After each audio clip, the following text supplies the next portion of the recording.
Paano nga ba natin maipapakita yung kahalagahan ng trabaho? Base nga dun sa naging interview, yung mga kailangan nating gawin ay: una, dapat may listahan ka ng mga dapat mong gawin. Kung sakaling naaligtaan mo man yung mga gagawin natin ay may mababalikan tayo. Pangalawa, dapat maayos kang nagtatrabaho. Bibigyan mo ng sapat na oras yung mga gawain mo. Pangatlo, dapat pagmasdan mong mabuti yung sasakyan na inayos mo. Pang-apat, dapat maging responsable at tapat ka sa trabaho mo. Kung may pagkakamali ka man, dapat aminin mo para walang maging problema. At pang-lima, dapat natututo ka sa pagkakamali mo, dahil ito din yung nagiging gabay sa patuloy na pag-asenso natin.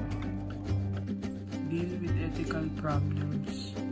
Ang deal with ethical problems po, sa madaling salita, ay sumunod po sa standard ng company. Kagaya na lang po ng kung sakaling meron pong masaktan na or meron pong hindi inaasahang pangyayari, kailangan po ito i-report at ma-resolve within the standard po ng company. Yun po yun. Maintain integrity of conduct in the workplace. Ang ibig sabihin po niyan is i-maintain po yung integridad sa loob ng workplace or sa loob ng trabaho. Halimbawa na lang po, kunwari po wala po yung head ko and may pinapagawa po sa akin.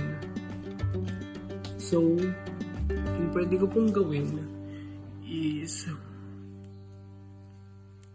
magliwaliw lang po muna dahil wala naman po yung head ko madali lang naman po yung pinapagawa niya sa akin.